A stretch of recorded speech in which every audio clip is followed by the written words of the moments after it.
And welcome back to the Pitchy and Palscast discussing film with my friend Matt who hates anime. Though, luckily for him, no anime this week. Hello. Very happy at the no anime. These were not perfect films, but much more enjoyable than last podcast. Yes. So I was thinking about what to do and decided to resume taking Matt on a journey through Film Studies 1. And so we're doing some very early film studies-y course-type movies. The reason why I'm choosing precursors to noir as a genre this week, which is what we're doing, is because a few weeks ago, I don't think I mentioned it on the Palscast, but I saw a film called The Happy Time Murders. It sucked. It also doesn't... It used a bunch of noir tropes without understanding anything about film noir, which was one of the many ways it annoyed me. So then I thought, hey, let's just do some more proto-noir stuff. Do some more cases of early film. Get a further grounding of how much things have changed and developed over the years. So we have two films which have roughly an 18-year gap between them. M by Fritz Lang, everyone's favourite supervillain, and a film from 1949 starring everyone's favourite planet-eating monster, Orson Welles.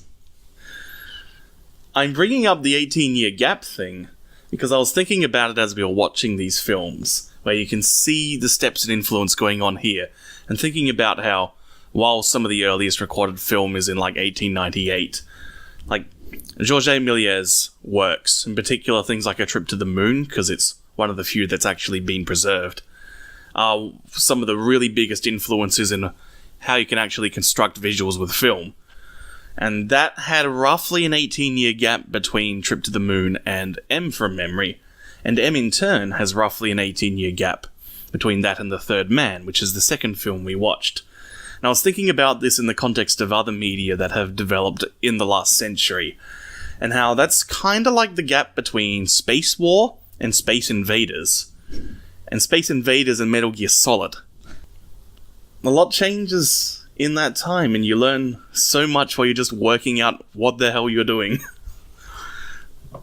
Yeah, it was definitely from watching M to Third Man. You could definitely tell just the difference in just little things that made The Third Man so much easier to watch. I mean, we'll get into them, I'm sure.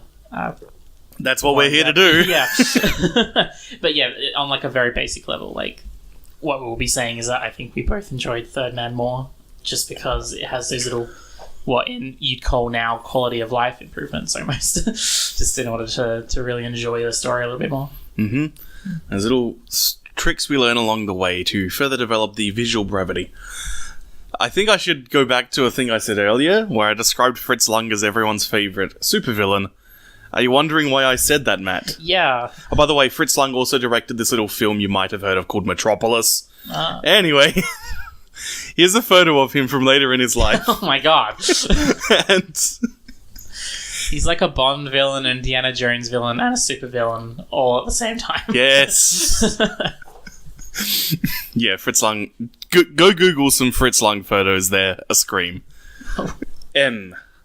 I should actually dig up the full German subtitle, which some prints of the film had, which roughly translates to A City in Search of a Murderer.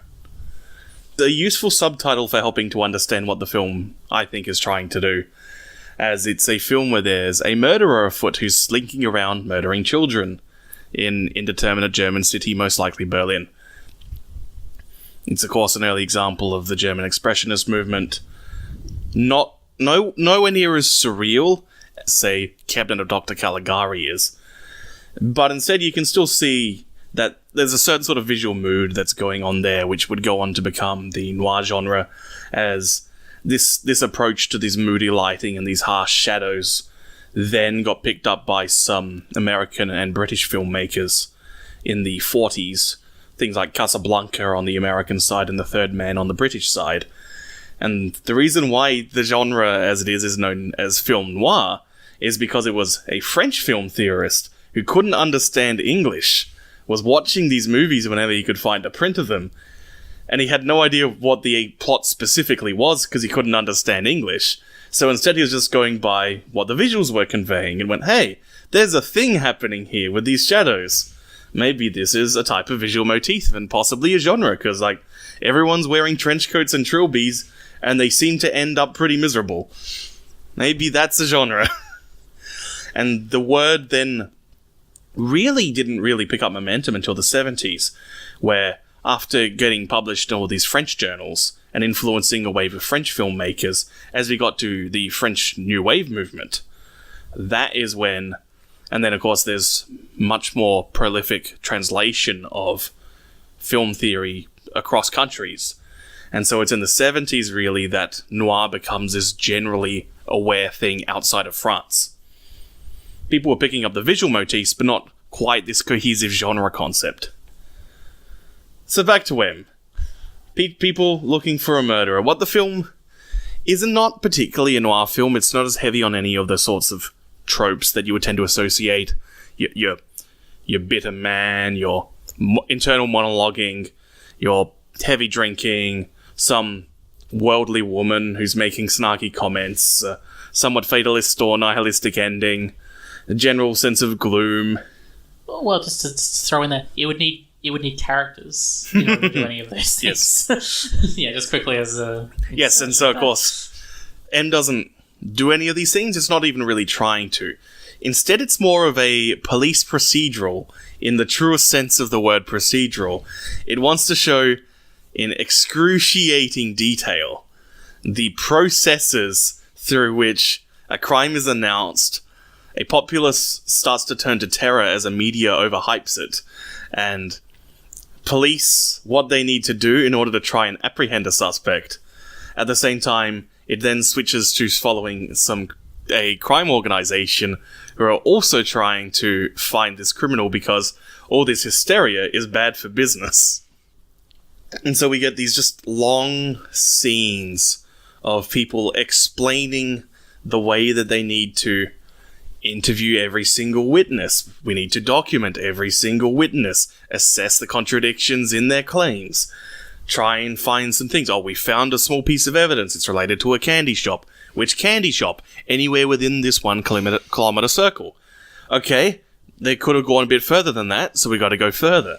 And then further, and it's really hard to find people in a populous city. Though it does lead to some neat visuals. As I was mentioning the candy shop thing there, Matt was miming what the visuals do, which is one of the very distinct visuals in the film of seeing this compass planted on a map that's a drawing compass, not a cardinal points compass, and just excruciatingly drawing these circles with the top-down camera shot. That's a really neat visualization. The sort of thing that you would use computer effects or hand-drawn animation if it's, say, the 70s. But here you have to shoot it by hand, and that's kind of neat. Yeah, it wants to be this holistic depiction of what happens to a city when a thing like this happens.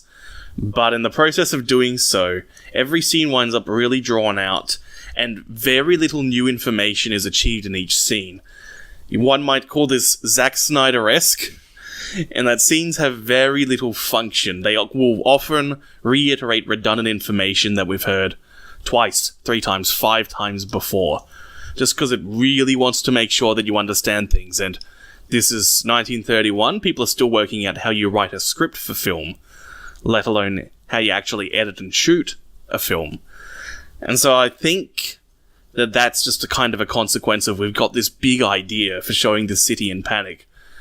Therefore, we need to take things methodically and step by step. I think, because we're mostly going to... Well, I know I'm mostly going to be talking about the things I dislike about this film. It ultimately turned out to be not a very good experience, especially by the end. But I will say that Yeah, you're very much having that Akira moment of end, yeah, end, and it won't let you go. it just keeps on going because the start actually was very good. To me, anyway, I thought it was a really good start. It's like Godzilla's start in that respect, I think. Yeah. Oh my god, no, it's so interesting you said that because I was genuinely thinking I was like just the same way that, and by Godzilla we mean the original Godzilla. Yes, 1954. And I guess also the latest Japanese one, Shin the Godzilla. Anno one, I believe. Yeah. Yes. Yeah, I think they both have kind of similar feels in that they're both like looking at a more, as you say, holistic overview of what happens to a city when, I guess, in general, it's when a disaster happens, but in particular when that, it's obviously when a monster attacks. And this is like that, but just replace the monster Godzilla with what happens to a city when there's a serial killer. serial killer on the loose. And I think it's methodical and very like simple and at a very like methodical pace, and I think that kind of worked for it at the start because after a while that it starts to wear thin. But right at the start, it's just a nice, easy start to showing us where we are in the city because it starts off like true world building. Yeah, it felt like just drawing and creating a nice world for us to inhabit for a while. And unfortunately, like, no, I'm going to keep saying the good things. I like as it was establishing the world, and there's some great shots. I really like the shot of as it shows us as a serial killer loose. There's a few like lines beforehand that establishes that, but the real one that makes us absolutely clear this movie is about a serial killer is a big billboard kind of thing which has like the news on, which says yes. And there's a kid before it gets to that, it follows, there's like a tracking shot of a child who is bouncing and throwing a ball up. She's having some fun, and then a shadow of a man comes across the billboard of saying that there's a serial killer, and that shadow talks to the girl. And what a nice ball you have, young lady. What's your name? It's so cliche, but it's really well done. So I don't even... And it's the first you time. can't say it's so cliche. Yeah. This shot is the reason this film is brought up in film school. Okay. The reason why anyone ever brings up M is because of that shot. And sometimes the trial, but like that is the image that conveys noir, that conveys menace and malice, and the conflict of light and darkness is so perfectly encapsulated because it's a white billboard as well. It stands out so starkly and strongly that when people talk about M, they're talking about that shot. And even on a more basic level, it's showing, especially because it's such an early film, like, you don't actually have to show the serial killer there. Like, it's just something creative, like a creative way of visualizing something. We've got this plot foreshadowing without revealing his identity yet. It's great. Yeah, and it's a great shot in like a section of really great shots. Like even after that, after he talks to her, this shadow, this serial killer, then the girl disappears and there's shots of just empty streets and empty places where the girl probably should be. Empty streets and then a ball rolling along the ground. It's just a great style. It establishes tone. It establishes what's going on. It's strangely efficient, considering how not efficient. It's like it's really innovating in that lighting aspect while taking on that Eisenstein Kuleshov style editing to really craft just none of these images. And the entire movie never shows a corpse. But with those few cuts, you know that a murder done happen. Yeah. And I can see why, because of how early it is, that it would have some interest for people studying film. It's a shame that I think ends most of the stuff that I like. Yes, that's actually so. I didn't see M as part of my first year film studies. It was a thing. It was a thing that was mentioned, and indeed, when we studied The Third Man, it was brought up as there's a bunch of visual callbacks to stuff in it. But my tutor said, "Yeah, we're going to watch Caligari instead, and if you ever watch M, you'll find out why." So then, when I went and watched M on my own, I went, "Yeah, Caligari is the right choice there. For not only is it more visually interesting, but it's got a better set narrative as well." How to... Like, the rest of the movie just, like, it struggles to get out of second gear. It has no ability to... it feels like we've had a lot of movies. It's an Illinois highway. You just go straight. Yeah, but it's the same pace the whole way through. There's no, like... It innovates in some areas, but obviously there's still some things that they haven't quite worked out yet.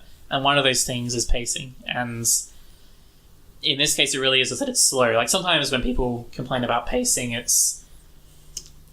pacing... Good pacing is not necessarily something that's really fast or really slow. It's about being able to... Appropriate for the tone. Yeah, appropriate to the tone, and it's usually something that fluctuates during a movie. That's usually the best way to do it. In this case, it is slow, and it's the same slow speed the whole way through, so it's like the double whammy. Yes. God, what? Yeah, which is worth mentioning, because there are a number of times where they do the half frame rate sped up footage trick to try and make some scenes move faster. Like, physically move faster, but they still feel that same pace even when everyone's running at twice the speed. I don't know if I'm jumping ahead, and I don't know if... Do whatever. I mean, these are all a mess. You know how it goes. True. It's just another thing that... Because we talked about we're starting to talk about the things that we didn't like about the film, and obviously the pacing is one. I think another thing is just it's overstuffed, and I think that probably is another thing. It's just so dense. Every scene has so much process going on. It's both dense and also like it spread itself too thinly. In that, like at the start of the film, because we talked about how it's trying to do that holistic kind of look on things about what happens to a city with when it's a serial killer. I kept wondering in what direction the film was going to go in. Yes. And for a big part of the first half of it, at least, I thought it was going to, especially because the time that it was made in, I thought there might be some allegory to what was going on in Germany at the time. So I thought perhaps, because there's a lot of stuff at the start where they're very slowly explaining what the police are doing in the city and what they're trying to do to stop this serial killer. And one of the things that they're trying to do is they basically just... profiling anyone who's a criminal and just going after any areas that they deem as a crime area. Yeah, they literally call it a criminal sector. Mm-hmm. I don't know if we still do that these days, but it was quite like, wow, that's a very blunt way to put it. And they're just basically just raiding people. They don't have any... Just raiding bars. Yeah, just raiding people, and if they don't have papers, then they take them for questioning. Which sounds like one of the worst ways to find a single serial killer ever. Yep. It doesn't work. Yeah, it does not work at all. Although the guy actually is in the bar, I believe. Yes. So I guess, they almost get him. I mean, they would have questioned him and then would have probably let him go. So I don't even know why he tried to... I guess he's, afraid, I guess. He's a serial killer. He's not a particularly rational fellow. No. As we discover. But yeah, it's not a very effective way for the police to catch this killer. And I thought maybe the idea was going to be... It was less about the murderer himself or the effect and more how the fear of an unknown enemy can allow fascism to grant further control. Yeah, it didn't go that far. Like, it started to go in that direction, and then it went back. Well, it didn't go back. It started to focus more on the serial killer, and then it focused on the criminal gang, and then there was a trial. Like, it just kept on going in these different directions. Yes, certainly when it comes to discussing allegory of the Nazi Party in this film. The way I've always read such a thing, if I want to take such a reading, is that the criminal is Hitler.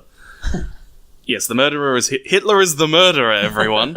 And that one of the statements of the film from there is that resistance of that sort of person doesn't specifically require due process of the law. It is something that anyone can do.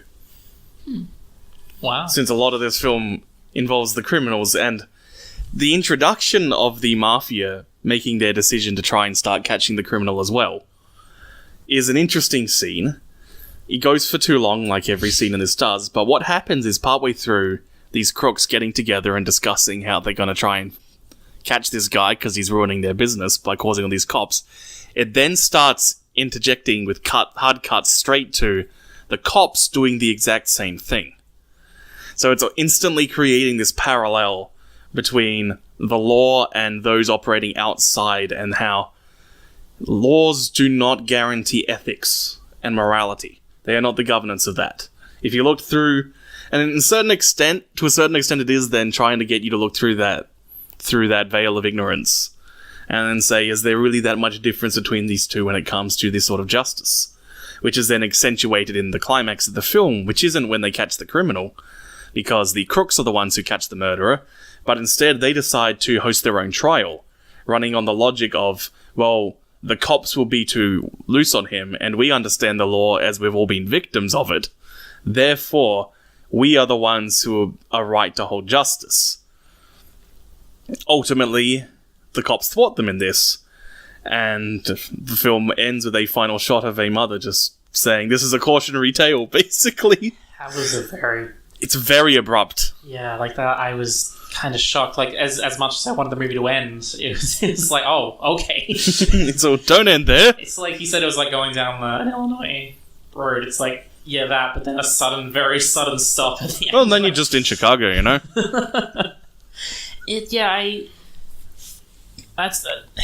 You made it sound... There's an interesting movie there.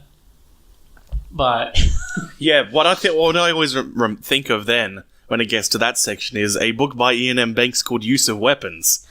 It's a culture novel, the culture being a series of sci-fi novels, and the culture is what human society has become, which is basically gay black space communists.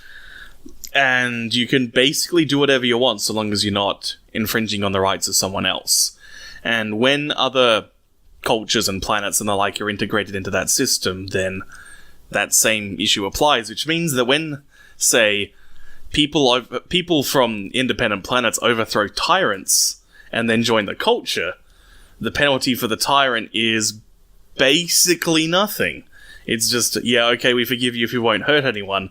If they then hurt anyone again, then the policy is, well, we'll just keep a droid with you, and that droid will say, hey, please don't hurt anyone if you try to hurt anyone. And if you do so again, then we'll just find some planet we can put you on that's a nice planet and you'll live happily there. There's just no one else there for you to hurt. And that book is all about a special ops who's often involved in trying to facilitate... I've forgotten the specific term in liberal political theory for interventionism. And he's an agent who helps, basically like the CIA did in South America throughout the Cold War. Someone who goes around and helps to instigate these sorts of planets to organize their own resistance movements. And he goes rogue because he's had it with the culture forgiving tyrants like this and maintaining their blanket policy to everyone, actually meaning everyone. So he goes rogue by going around murdering fascists. It's kind of Interstellar Punisher. Yeah, and it's all about the issues, the matter of ethics and morality and what justice actually means.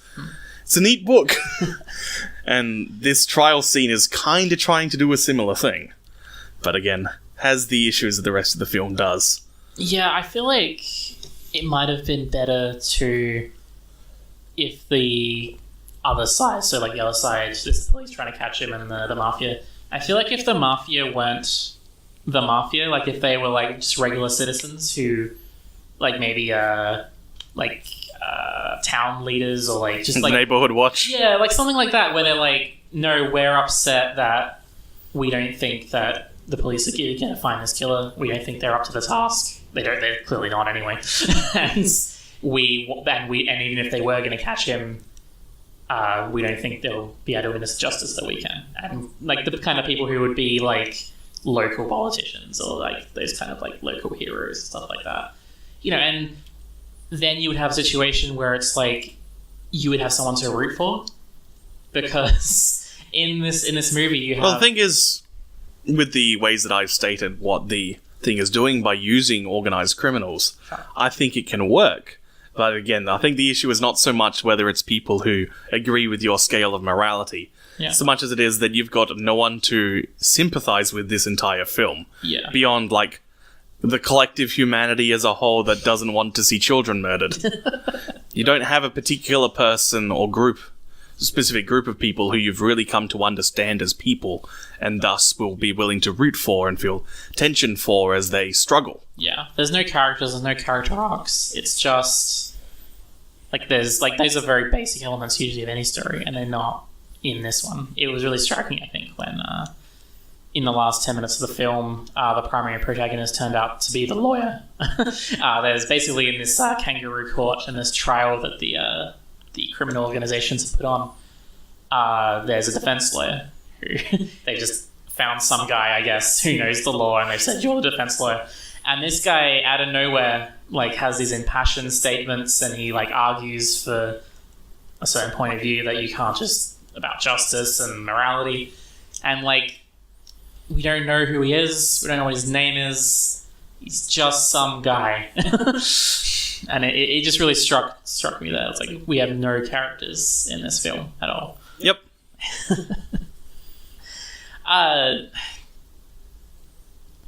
Do you have any other specific comments on M, or do I move to my next point idea?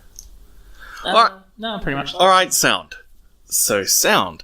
The cut of film that we use, I think this cut of M is actually longer than the first one I ever saw. There's probably been a newer restoration and newer footage found in the 10 years or so since I last watched M. And I think some of the footage that's been found is missing the sound part of the reel, because there were points which had no sound which should have. But we can see, moving from M to the Third Man, and in comparison to Potemkin, where in films like Potemkin you had just grabbing public domain music, so there's some sound going on to your footage, same with Caligari, to early talkies like M, where there is sound and there is some Foley, so there is some sense of naturalism going on. Those things happening on screen are happening. And then we move to the Third Man, which starts to try to use things like an original score to accompany and further accentuate themes and tension and so on. You can't bring up the Third Man without bringing up this score, because it is entirely played by one man using a zither. I should dig up a photo of a zither for you, Matt, so you can see what it looks like. Yeah, there it is. It was chosen because it is an instrument that originates from that South Germany, Northern Austria area. Okay. That's the thing that it caused me so much joy, but also frustration throughout the whole film. Yeah, that little thing. That is the best way to describe this soundtrack. It is equal parts brilliant and terrible. Early on, right from the get-go, when that opening, the chief leitmotif of the film plays, and you move from the credits to the opening narration, it really adds to this nice dark humour to everything that he's saying, as the narrator's describing post-Second World War Vienna as being this place of, like, exciting reconstruction and new life and all untapped potential and illegal black market dealings and owned by 4 separate states. It's a nice little contrast to have then just this I've probably opened this episode with that music. That seems the most likely thing for you to do. But, yeah, so it's neat there, but there's times where it just starts to pop up at a spot where it feels like the scene needed to be a bit more slower and a bit more ominous. In particular, later in the film when a grave is dug up, and there's this big reveal that there was a different body inside that coffin than everyone thought there was. But since the character who's supposed to be in there is the person most associated with the theme song, it plays when they could have used something else to really make it more stressful. You also have other scenes where the music will ramp up really, really loudly and kind of punch you in the face with, here is a tense moment, but then it goes too hard on trying to convey that to you, to the point where it takes you back out of it and you're just laughing at how overbearing this zither is being. It's a shame because it's a great theme, and I understand like what it's going for. Like in for instance with that coffin theme, like I think I get what they were trying to do with it in terms of like the black comedy of it all. Mm-hmm. But it just, I think it's overused just in general. And yeah, you're right. Like it's funny because we talked about with Potemkin, songs just don't fit what's happening in the scene, and we had that. The excuse for Potemkin was that, look, this is what they had to work with. But with this, like, it feels like a genuine choice on their part, that this is what they want, this is the song they wanted to have in these scenes, and I just think that it was a poor one for a lot of the scenes they did. You needed something a little bit more, say with a coffin, a bit more ominous, or something with the more action scenes to really get things going and to get the adrenaline going, to show that, like, to actually like have a song that fits the scene. Mm-hmm. And it's a shame they didn't have that. The zither improves as many scenes as it hurts, I think. Because at the end of the movie, you don't think, hey, this zither killed this movie. You just, hey, that was a kind of neat movie with some issues. So I think it's about 50-50. We should probably lay out the plot for The Third Man now. Would you like to just quickly lay it out, or would you like me to? I could probably do it. Let's see how I go. Don't try and do like a scene for scene they live. Basically, well, we already talked about how it's established. They establish that there's a city, Vienna, after World War II, that is is rife with crime and is controlled by 4 different states. There's in kind of a state of chaos, basically. And a writer comes into Vienna. Holly Martins, because his friend Harry is going to offer him a job. He's a Harry Lime. Well, he's a guy. He's a friend of Holly Martins. He's a friend of everyone, pretty much. Everyone seems to love Harry, but it's a shame because he's dead. He finds out that his friend is dead, and he is very upset by this. He doesn't seem to think the cops are doing their job, any of the cops from any of the countries. And he goes on a little adventure to try and find out who killed his friend Harry. Should we get into spoilers? Oh, yeah, sure. No one killed Harry. Harry faked his death because it turns out Harry Lime is a very, very, very Orson Welles man. That is to say, a very bad man. He's a huge asshole, and after, like, a fair few adventures, some fun, some so not much, he finds out that Harry's still alive. And eventually, he decides to work with the cops to bring him in, and that kind of works out. There's a final confrontation between him and Harry in a sewer, and Martins kills him. Yep. And that scene is great. That scene is good. Yeah, there's like... no, we'll talk about those after. The last, like, 10-15 minutes of this film is actually quite good, in my opinion. And... yeah, that's basically the plot of the film, I would say, in like the broad strokes. Yeah, the broad execution of this film is such that you can say, hey, it starts off really strong and ends really strong.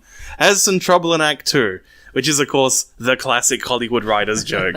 Hey, guys, how's your script going? Oh, really good. I'm just having some trouble with the second act. You know the whole story. No, if I could, because we've opened the box. Yeah, we're in the box. I will say I love the setting for this story, like, so much, and even though it's that thing where I think this movie did a great job with the setting that it had, and it used the setting well. It also didn't use the setting as so much that I would want to see something like that again. I was like, yeah, there's a thing where it's like I want to see more stuff with the 4 different states involved in this city and the different kind of criminal gangs, stuff like that. Yep. But I knew deep down that it used it the amount that it needed. And even though I wanted more, it at least understood, more so than M did, that it's all about these individual characters in the end. And I really thought that was really well done, how it had such a great, unique setting, and it just used it just enough. Yeah. Yeah. I mean, and of course cities with similar sorts of situations, like Prohibition-era Chicago, New York, Los Angeles, the noir cities, and Vienna is very much a similar sort of noir-esque city. So it's appropriate that that's where a lot of the ideas of what you can use a city to do in your film really comes from here. Yeah, it's a bit of a cliche to say that, like, the city itself is like a character in these kind of stories. It also reminded me slightly, it didn't go in the direction as much as I thought it might, but it reminded me a little bit of like Germany with Berlin back with the Divide, just because, like, that's where the different states come in. But they were, as I say, they were just in the background enough, like big major players, and this is just one little story in this city. Little story of one nasty bloke exploiting the war reconstruction period and certain supply shortages that there are. Oh yeah, I love the part where, or the parts where, you would go from what would look like a very normal city, and there'd be little moments where they'd take a detour through a still destroyed. Yeah, just walk through bombshelled sections. Yeah, which I think is almost like kind of perfect actually, because most noirs, the idea is that it's like a hidden darkness. Yes. Like, they look all nice and glitzy and stuff like that, and then you peel away the layers, and it's quite actually awful. In like Vienna, in this movie, it's it's all there. It's expressionistically depicted. It's right there on the surface. There is darkness here because the wounds are not healed. Yeah. So yeah, it's. I just wanted to get that across because I thought the setting was great. It's super cool. Should we talk about Holly or Harry first? Probably. I guess because Harry's only at the end. Actually, first I should mention while we're talking about the setting. There's numerous points in this film where they just have nice, subtle little details that indicate certain supply shortages. Like someone will offer someone a cigarette and they go, the American cigarettes. We're really low on those. They're really great. There's a bit where the femme fatale, Anna, offers Holly Martins a drink. And she says, would you like tea? First of all, it's, would you like tea? And he's like, yeah, tea sounds good. Yeah, good. Sometimes soldiers throw this at me instead of flowers after my shows. Followed by, would you like some whiskey? No, not really. Good. I want to sell that bottle untouched. Yeah, there's a little more. Even Harry is going on about pills and stuff. Yes. Yeah, his Pepto-Bismol.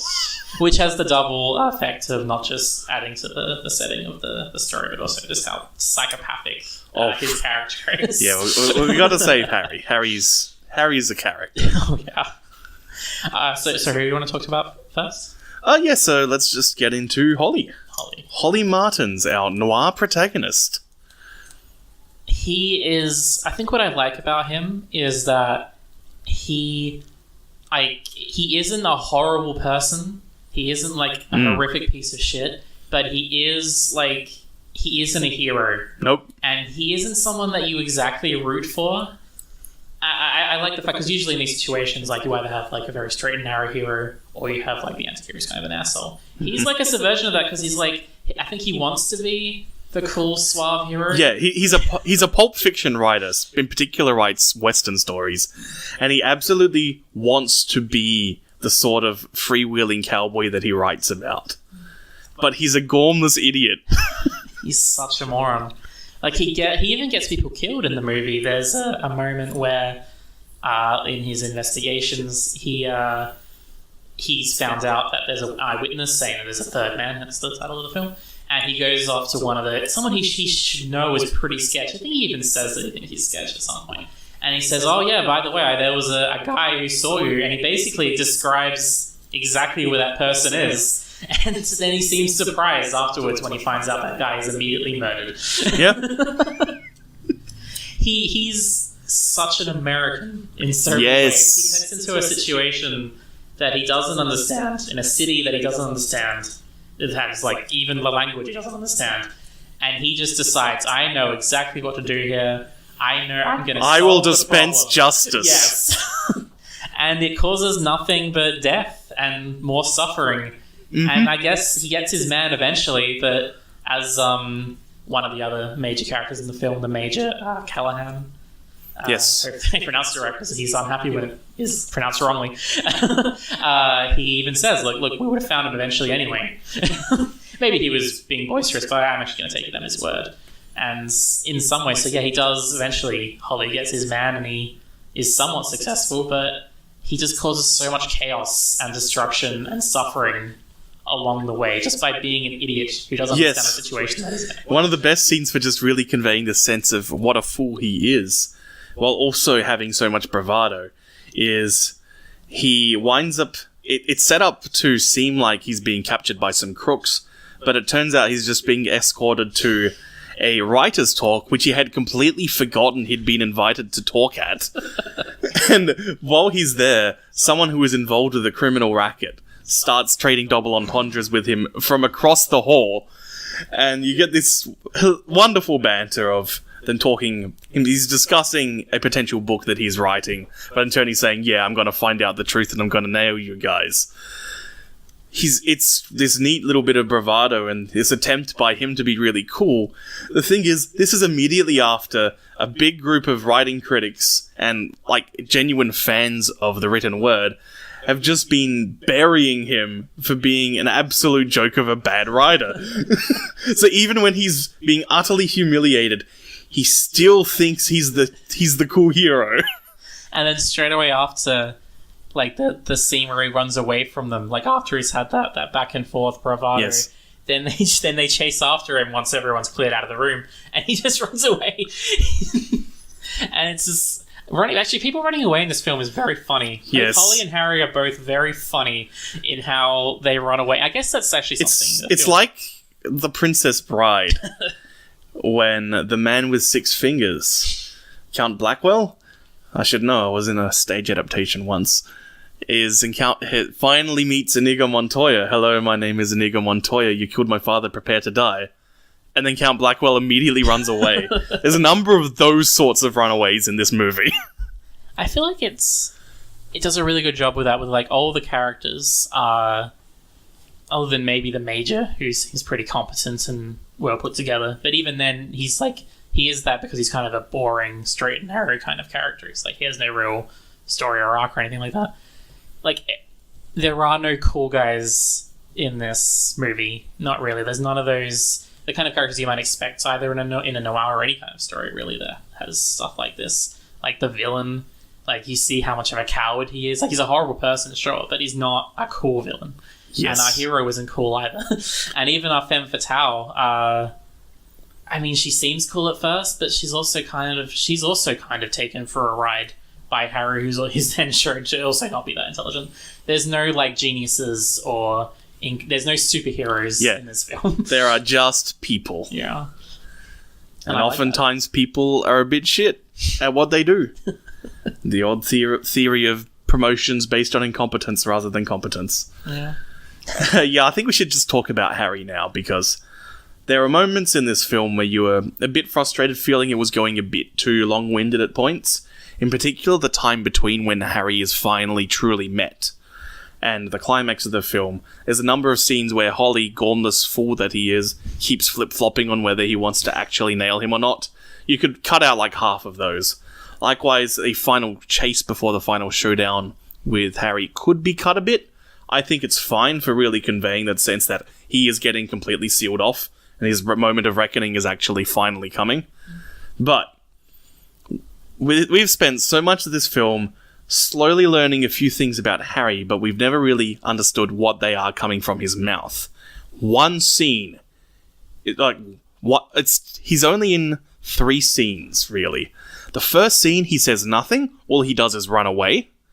The second scene, he finally gets to talk, and you get the perfect understanding of what this man is in that one scene. Yeah. Just a single ride on a Ferris wheel. It is tremendous. Yeah, that is, if you're talking about with M, like the scene that made that whole movie worth it. It's not quite like that with The Third Man, but that scene's probably my favourite one on the Ferris wheel, which is just, like, it perfectly sets up a character. Orson Welles is fantastic in that scene. I was saying before we started that there's something, I don't know if I put my finger on it, maybe other people have, but there's something just unique about him. And even though he's playing a character that I'm pretty sure I've seen before a few times, just this asshole kind of character. He's this fast-talking petty criminal. Yeah, he was a horrible, horrible person. But he puts this spin on it. There's something about his demeanor and the way he delivers lines. He's a petty crook who dilutes penicillin. And he manages to project himself as being a supervillain. Yeah. And all he's doing is, like, gleefully talking about how he's short on stomach medicine. And in saying, hey, I'm low on stomach medicine, he manages to convey that I'm so rich because of all the lives I've broken with the line. And the lighting in that scene is tremendous, as the ebb and flow of who's got the power in the scene changes, the lighting, where they're stepping in and out of the shadows changes. And of course, halfway through this conversation, the first time Orson Welles starts to lose in an argument, he immediately opens the carriage door. And it's just, is he going to try and kick him out? Is he actually going to try to murder someone here? And he starts to lean on that maybe he's going to do that, and then starts making a speech about how little he cares about people. Just, look at these dots on the ground. if I offered you 20,000 to squitch out one of them, would you start calculating how many of them you would be willing to see go away? It's income tax free as well. That line. I think, in terms of the broad strokes of the character, one of the things I really love are villains who seem very cool at first and they were able to project themselves to be very powerful and smart, and they seem to have maybe have like an ethos or a myth, like an idea about themselves. Like he's like, no, it's okay what I do because really the world is like this in general. And I love when they're able to do that in the first few scenes. It turns out Austin only had a few scenes. Exactly one scene is all he needed. Exactly. But then as the movie goes along, it all tumbles away and you realize how weak and how pathetic they really are. And it's amazing how Orson Welles and the writing for this character was able to do that so close to the end of the film. They started that journey pretty much like within the last half hour of the film, pretty much. And I was really appreciative of his character, and I appreciated the character in a way that I was happy that he died. Yes. Yeah. Yeah, and even, like, he goes through this scene trying to project himself so strong. You get a sense of what a loser this guy really is by the end of the scene, which culminates in him just kind of walking away from the scene, and you at the time just laughing at this guy and feeling like it's almost like it's a bad cut or something, but no, like, that's the point. Yeah. This guy isn't cool. And then the final scene where you see him, first of all, you get this this fun bait and switch where the cops have all lined up in the street. The music's starting to swell and get... You start to see this shadow of a man with a trilby and a trench coat on the wall. And then it's a man selling balloons. and so you're thinking, okay, now is he going to come down the street? Is he going to come down the street? No. He's just hiding in some rubble, the complete opposite direction. And as soon as someone does the slightest glance in his direction, off he goes, bolting away. As soon as he walks in and sees that things aren't set up exactly as he wanted with Holly, immediately starts running. Yeah. And just the body language Orson Welles has when he's running is just, this guy would have been one hell of a professional wrestler.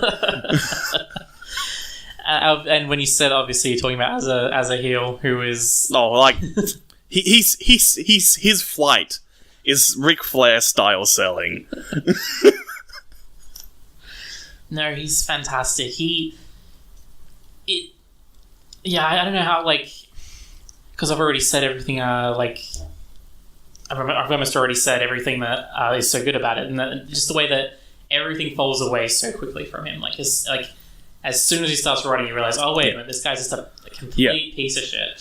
And it turned out that the shroud of mystery he was wrapped up in was really, really thin. Yeah.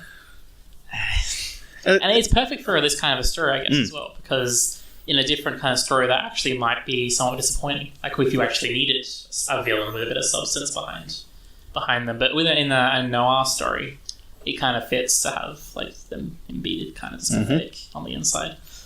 Yeah. And so as the film reaches its end, we get to the final scene where there's no final closing dramatic monologue, no cool striding away. All we see is Holly's still desperate to try and get in this girl's pants, so he's willing to abandon yet another flight home to go off and talk to her after a funeral, but he can't just walk up and talk to her, no. He has to find a nearby wagon, stretch his arms out, light a cigarette, and stand there, cool as a cucumber. Look at me. Hey, let's have a talk. And as the camera sits there, this beautifully square frame shot of this long winding road, a woman walking forwards, Holly standing, trying to be as cool as he can. The leaves of autumn start falling in the breeze as the decay and life reaching its more stasis points in the middle of the year come around. And Anna just walks on by him. She wants nothing to do with this loser. The end. I love the fact that, like, it was bad enough that he had to try one last time to be, like, get with her and to be the hero. And, even if he just walked up to her, that would have been bad enough. But the fact that he did take that extra effort to lean back and wait for her to come to him is just wow. I love the fact, and it made absolutely certain, in case you didn't get it already, and maybe if that without that scene, you might even wonder whether like he actually is supposed to be a complete fool or moron, or whether that was actually the movie intended. But with that scene, it's made absolutely clear that this guy is being made a joke of. The closing image of this film is just a burial of that sort of American bravado. And what's interesting to me is that when would you say this movie was made? 49. 49. Like that's, and when did like noir the first essay on film noir was 46. 46. And that's like around the time that you start getting your Casablancas and the like popping up. Sure. So would this have come? So this would have came in like as like a response, I guess, to. Yeah, it's kind of one of the big influences moving forward from this point, as it got a fairly wide circulation. But yeah, I think what you're trying to build to is something which I had in my notes as well, which is that even at the start of noir is already taking the piss out of itself. Yeah, that was exactly what I was going to. I was like wondering, like, is this coming at the tail end of it, or is there like I could have sworn there was a lot more noir coming after this? Yeah, right. And it's so weird that as like. It's already made the parody. It's already satiring itself, and that's such an interesting thing that apparently they took influence from this when it was basically mocking the entire concept. Like they'd already started to be things like pulp detective novels, which this was playing off a bit. But yeah, like it's just that shows how far ahead of its time in some ways this film is. That like it's really thinking about people. And what a joke they can be, and how that can be applied to the nihilism of this style. I think this might be a little bit of a jump from that, but I think one thing I wanted to talk about was Anna as well. And the reason why I'm thinking about this is just that I actually ended up not liking her as much as I wanted to. But now I'm starting to see that maybe I was wrong. So basically with Anna, she starts off just like most of the characters in this film. She seems very cool. She seems like that femme fatale kind of character. She's exciting. She's just worldly, know-it-all, snarky. Yeah, like it's with that line, right? With the alcohol, with the whiskey, yeah. But as the movie kept on going, I was starting to get a little bit annoyed how she became like almost a prop for Harry in terms of like. She kept supporting him when he's done nothing but hurt her. Yeah, and that just felt very annoying how she just seemed to cling to him for no apparent reason. And I remember even making the comment that there's a moment when in the flip-flop stage for Holly, when she first convinces him to not work with the police against Harry. She almost she somehow finds a way to cast Harry as a hero, even though this guy is like a murderer and a petty criminal and a complete asshole. She somehow manages to completely turn it around, like some kind of gaslighting, but like with a woman with a man, which is a very rare example, I think, in fiction. But that's what she kind of does. And at first, that made me kind of annoyed with that character, and I was annoyed that she kind of became weaker as a person, as a character in those scenes. And then I loved her at the end when she walked past Martin. But I think when talking more and analysing this film a little more that we've just done, I guess because it is kind of a parody, it's kind of satirising the cool hero, the really powerful villain, and I guess in this way also the really wise and snarky femme fatale. It kind of makes sense that she's also kind of weak and pathetic, just like everyone else in the film. And at the same time, when someone who you've known only as a good person has just died, and you suspect there's a murder, like you're going to be leaning to supporting them and trying to find a way to justify it. And so you're going to be in a pretty emotionally vulnerable state. But then when she finally really does discover the truth of him, then she's able to finally move on in that way. Yeah, I guess in the end, even though she's not as strong and snarky as Smart as like your prototypical femme fatale, she does come out of it much better than Harry and Holly comes across, and in the end she's able to essentially hold her head up high, even though she obviously it's still really dumb that she supported Harry.